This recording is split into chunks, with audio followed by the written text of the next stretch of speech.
how to prepare for the moment of death through yoga.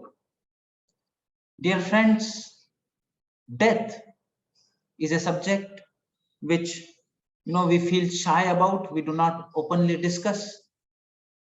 But ironically, it is the only certainty in this life.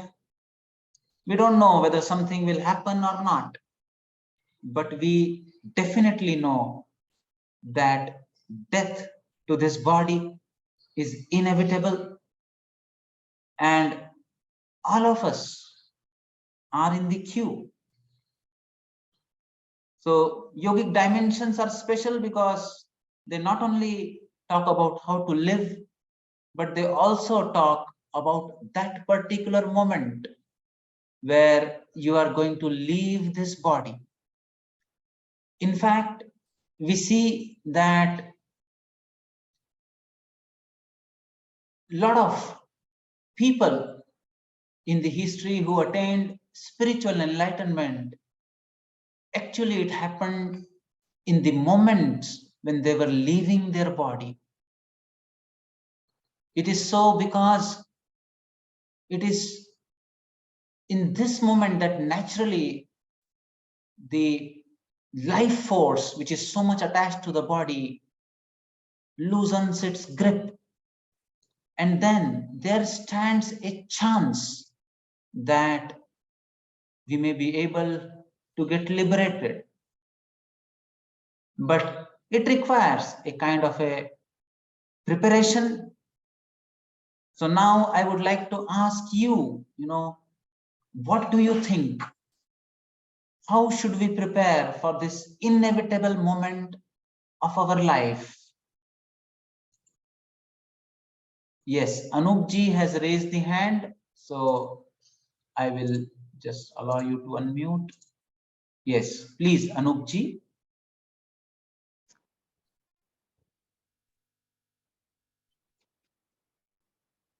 Anup Good ji. morning. Hello. Yes. Can you hear me? Yes. So, good morning, everyone. Yes. And very fascinating question, or I won't say fascinating, but it's very curious question. So, my feeling and my sort of understanding is that the best way to prepare for the moment of death is by preparing ourselves to live a balanced life. When we prepare ourselves to live a detached life of detachment and balanced life, we are able to prepare for the death also. Because unless we realize that we are spirit and not the body, uh, the death at the time of death, it will be a painful death. So, with the experiential understanding of ourselves, we can very smilingly we can leave the body. And there have been many examples in the history where people dying have chosen their date of leaving the body. So they have chosen to leave the body because they know they are not body and I have to leave the body. So they smilingly, very effortlessly and happily they have left. So that is the kind of death we must cultivate our mind. Like even Buddha also, he chosen his date of time of leaving the body. So many other saints have done like that. So we must know, prepare ourselves, our mind more and more, so that we become detached from the impressions in the mind, and we really by experience we know that we are not body and we are just working and acting through our body. So this is the best way to prepare for the moment of death, by preparing. Thank you, Anup ji. Thank you. So Anup ji has given a very beautiful perspective. We see that when a fruit is hanging on the tree and when it has completely ripened, how effortlessly it just falls on the ground, you know. So if we have lived a life, you know, full of awareness, you know, in that last moment when that transition happens, it is the awareness that matters. And therefore a life of balance, a life of awareness is very important. And Anupji very beautifully said that people are able to leave the body very gracefully, you know. So in those moments, if we become very fearful, very panicky, then that grace in how we leave the body is not there. In fact, you know, because we are not able to prepare for this moment, when suddenly, you know, a kind of a situation comes when we have to, we, you know, come across patients who have some illness where they cannot survive for long, and they become very depressed, very sad. In fact, we see, you know, that the longevity has increased now. People who are extremely ill, you know, 80, 90 years old also, they want to be in hospital, put on ventilator, and then continue to live longer and longer. But here what happens is that in the last moment, that quality that you want, that grace that you want, that meditative mind that you want, we are not able to cultivate that. So I believe that it is okay even if we are compromising few months or years of life, you know, but we should focus on the quality, the atmosphere in which we are going to leave the body.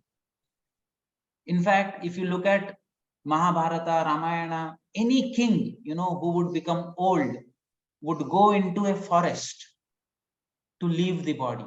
Any learned person, you know, even in Mahabharata, you see at the end of Mahabharata, Dhritarashtra, Kunti, and Draupadi, not Draupadi, Gandhari, Dhritarashtra's wife.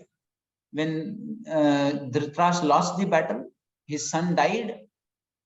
Even though, you know, he was a very egoistic kind of a person, he had no insight, still he had the awareness that now he has to go to the forest to leave the body.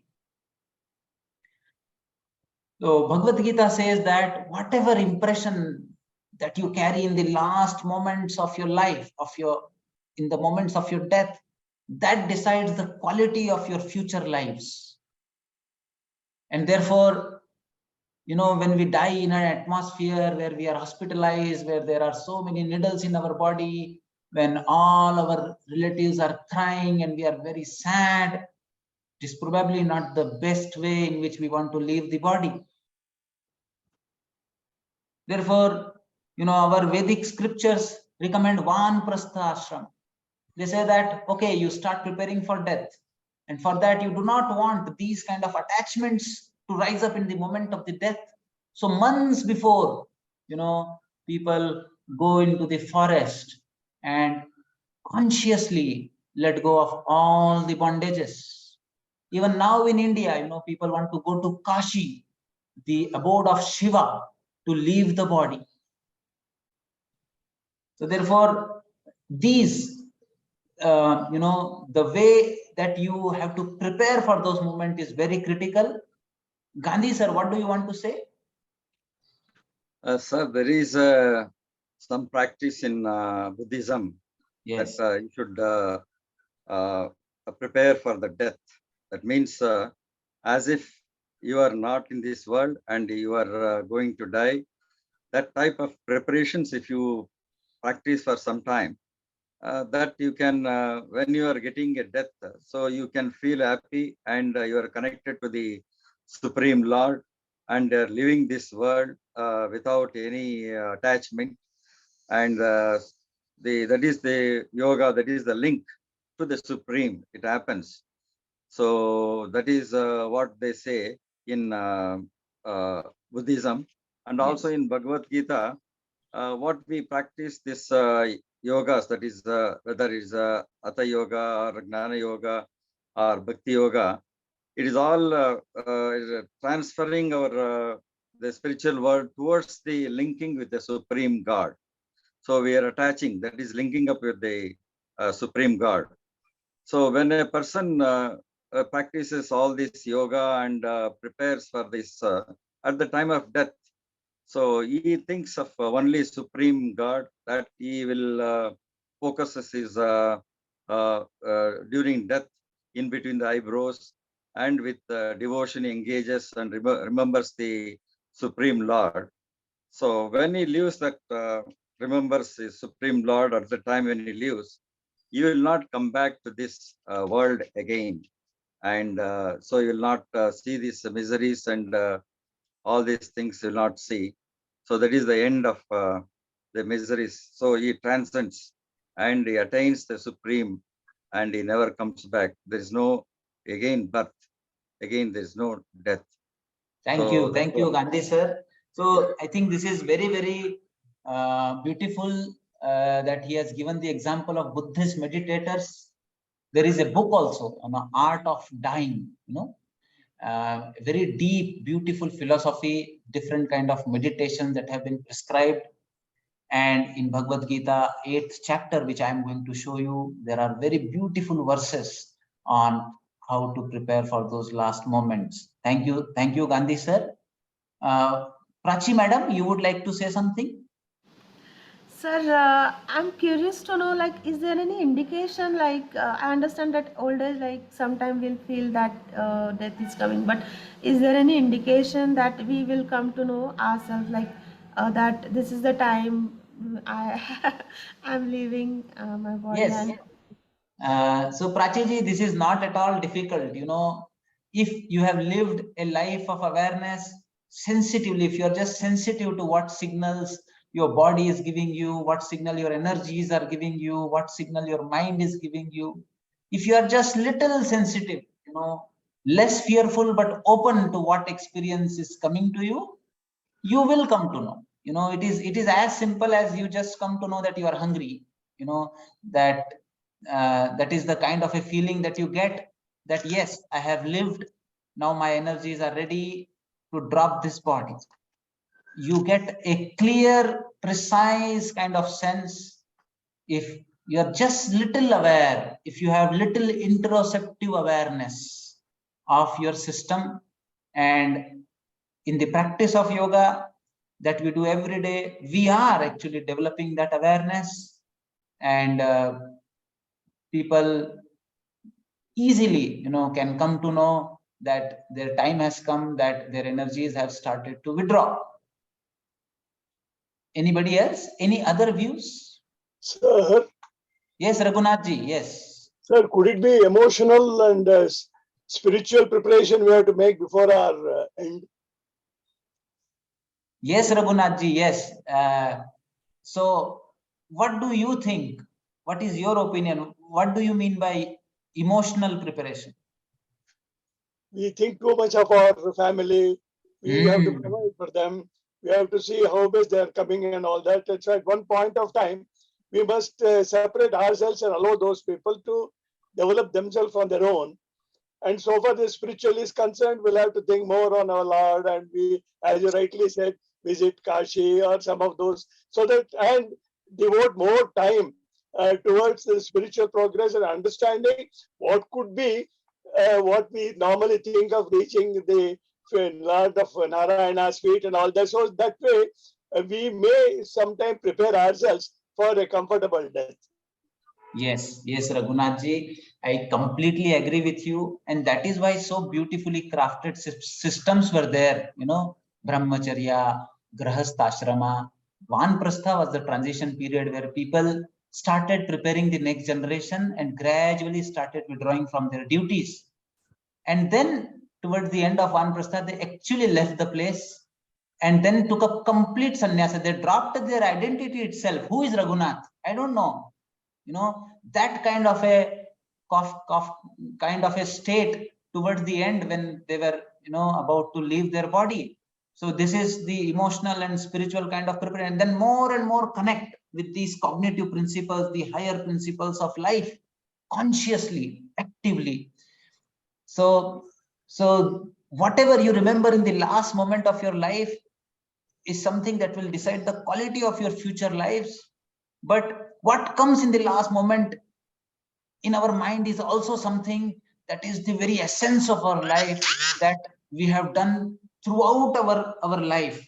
That only will come. It is really, very difficult to bring an entirely new concept in the last moment of your lives. So therefore, how we live every day, what is the center? So today is the day, the whole day revolved around what was the anchor around which my day revolved? Just ask this question to yourself, and that is the thing which is going to come up in your mind at the moment of death. So we try our best in a way that we begin your day in such a way that you revolve it around this spiritual dimension. Now it is up to us, how seriously we take it, how deep we take it, and whether we are able to just maintain this awareness. It may be fluctuating awareness, but if we are able to maintain it till the end of the day, then probably, drop by drop, day by day, we will be able to, cultivate that awareness, prepare ourselves for that ultimate moment, which instead of fear will give us immense joy and liberty. Okay, so anybody else?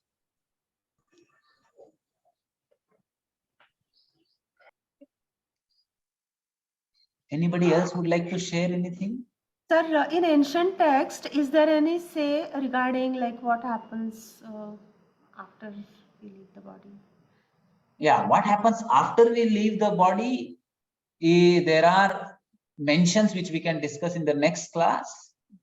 People can also think about it, or if they know anything. What happens when you leave the body? What journey it takes? Panchagni Vidya, and in Kathopanishad there are different mentions. But the question today is, how do we prepare? Anybody would like to add any point? Sir, may I speak? Yes, please, Preeti madam. I really don't know whether I'm right or wrong, but I feel we prepare for death every day because that is one thing which is so certain. Yeah. So I don't know, like, because there's so many young people also dying now. I mean, I totally agree with the Vanaprastha mode of life, but that is after a certain age and young people dying. So, I mean, I feel if we live our life to the fullest and do our best every day, each day, with whatever yoga teaches us, we're actually preparing for death every day. Yes. So that is what I think. And one more thing I was striking my mind is by doing yoga, are we, yes, definitely improving our quality of life and maybe postponing death? I don't know. Because obviously, if we are more healthy, we may live for a longer time. So these are some of the thoughts which are coming into my mind when you ask this question. And it is such a, beautiful question. That's what I can say. Thank you, Preeti ji. So when we are doing yoga, we are not postponing death. What we are doing is we are just, ripening our system. We are just preparing our system so that it is able to, go through this process smoothly, and open up some possibilities for us to have a glimpse into another dimension of life, because death is a process, according to the ancient text, where one dimension closes and another dimension opens. So it is just developing that awareness in those dimensions. If you look at it, if a person who has never slept in his life and comes from another planet and sees you, that throughout the day, this lady is a doctor, she sees patients, she's so active, and suddenly in the night she just lies down doing nothing, he will be scared, he will go mad, he will think what has happened to her. He will be really in panic if he observes you sleeping. But We know that we are going to get up next day morning. So sleep is such a bliss for us. In the same way, this life, then the sleep, then another life, then the sleep. It has been happening. We all know something mysterious happens during sleep. But what rejuvenates us? What brings us that freshness in the morning as if a new life has started? But what happens in the sleep? We are not able to get a glimpse into that. In the same way, what happens between two lives is a deep sleep of transition from one dimension to another and then back to this dimension. If we are able to remain aware throughout the day, probably we will get a glimpse into that bliss of the sleep. In the same way, if we are able to remain aware of the processes of life that are happening within us on day-to-day basis, we will be able to get a glimpse into the transition process as well. Yes, Sukumarji. Yes, sir. Good morning. So death anxiety. First, most of the people have a death anxiety.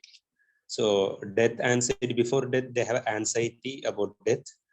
It will go off when they compare the life periods, life span, what is going on, what are the positive thing they did, negative thing they did.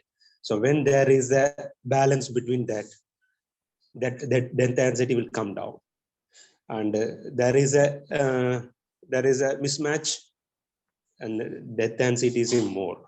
So this is what I learned about death. So we have to prepare, add more positive things, helping others. It will reduce the death anxiety. So become social. It is more important. This is about my learning about death preparation. Thank you. So Sukumarji emphasized on good deeds, positive thinking that can help us prepare for this moment. Okay, so now let us have a look into what Bhagavad Gita has to say. 8th chapter is one of the most beautiful chapters of the text. And here, Krishna says, Yam yam vapi smaran bhavam tyajjante kalevaram tam tame vaiti kaunteya sada tad bhava bhavitah. Whatever one remembers upon giving up the body at the time of death, O son of Kunti, one attains that state because he is always absorbed in such contemplation in his mind. So ask yourself this question, what is the most intense, what is the most energy, drawing process of my thinking that is the center of my life? What am I thinking about most of the time in my life? Is it money? Is it relationship? Is it my profession? Is it jealousy? Is it the thought of helping others? Is it the thought of caring? So whatever emotion that one is filled most of the time in life, that emotion is going to come up in the moment of death if one is alone. It is a different scenario when you are in a company of someone who can remind you of different things. It is there. But if you are, what bhava you have been bhavitaha throughout your life, what bhava predominated, that bhava is going to come up in the last moment of your life as well. Antakale cha mameva smaran muktva kalevaram yah prayati samadbhavam yati nastyatra samshaya. Whenever Krishna says there is no doubt, you have to read that sloka again and again because he wants to emphasize that you should not have any doubt about this, that those who relinquish the body while remembering me at the moment of death, they will come to me. So into that state of consciousness, that state of expansion, Narayana, there is certainly no doubt about this. So what is there? Sadhguru tells this story, it reminds me You all must have read this story that Narad Muni is considered to be the greatest bhakta of Narayana, and he used to chant Narayan, Narayan throughout the day. You know, he can go into any loka any time. And then he asked this question to Narayana, who is your greatest bhakta? And Narayana pointed to a farmer who was there in a village in India. So Narad Muni felt little jealous because he considered that he may be one of the greatest bhakta of Narayana. So he goes and watches the routine of this farmer. So what he sees is that he is just completely immersed, you know, very joyously, very blissfully. He's plowing the land, you know, doing all the work in the field. And at the end of the day, he just holds its hand and says, Narayana, Narayana, Narayana, 3 times. Then he goes to his home, eats food. Before eating food, again he says, Narayana, Narayana, Narayana, 3 times. And then just before he sleeps, he repeats Narayana again 3 times. Morning when he gets up, when he's about to leave his house, he repeats Narayana 3 times. So throughout the day, when Narad Muni calculates, he sees that the person has repeated Narayana just 4 times in a day. And then he feels that he is doing it with so much bhakti thousands of times in a day. So he goes to Narayana and he says, so how do you, say that he is the greatest bhakta? So Narayana tells him, okay, we will answer this question later, but now you have to do one very important work for me. You take this, bowl filled with oil to the brim, even if you move a little, the drop will fall. But if you are really my bhakta, not a single drop of oil should fall, and you have to go to Bhuloka and go to a certain place and keep it. So Narad Muni takes it very seriously, very cautiously. He takes that oil and fulfills the job. He does it completely and goes back to Narayana. Then Narayana asks him, okay, you did a good job, but tell me, while doing this, how many times did you repeat Narayana? So Narad Muni is shocked. He says, no, it was such a delicate job. I couldn't say it even once. So then Narayana says that this farmer's job who, survives to eat, to take care of his family, for him, the managing all the household work, taking care of his children, taking care of his parents, working, earning, all those kind of works are no less than taking care of the oil bowl. But still, he's able to repeat my name 12 times. And fundamentally, within these 3 names, he is able to surrender whatever he did from the last time he chanted. So in a way, I am the anchor of his life. So this is the way, in which we cultivate through very simple practices, but sustained with perseverance. We develop a fulcrum of our life. It is up to us. What do you want the center of your life to be? Craving for love? Is it with this emotion that you want to die? So therefore, we have to prepare ourselves. Therefore, tasmat sarveshu kaleshu mam anusmara yudhyacha. See, he's saying, therefore, always remember me and also do your duty of fighting the war. Yudhacha. All of us not in a war? War of chitta vrittis which bring us away from our center. So Krishna is telling, in all the time, remember me and also fight the war. Mayarpit mano buddhir mam vaishya. So mam aveshya asamshayam. Again he's telling, there is no doubt about it. If you live your life like this, then what happens in the last moment of the death? If you have done this tapa, if you have cultivated an anchor in your life, prayana kale manasa chalena bhaktya yukto yoga balena chaiva bhruvor madhye pranamaveshya samyak satam param purushamupaiti divyam. Naturally, the pranic energy throughout the body starts gathering itself to the heart. Then what one has to do is, with yoga sadhana, whatever yoga that person has done, he has to cultivate his bhakti. And probably this farmer is going to repeat Narayana, Narayana, Narayana, last 3 times in his life. And can you imagine the intensity of the last 3 words of his life? His whole prana, is going to get into those words. And that bhaktya yukto yoga balena chaiva, the practice of balancing the prana every day, the practice that we do in yoga nidra, where you are floating in the pranic light. Prana has already loosened up in your body, so it will be smooth for it to gather and for you to channelize into between the eyebrows. Sarva dvarani sanyamya manoridhi niruddhya cha Murdhanya dhayat manaha pranam sthito yoga dharanam.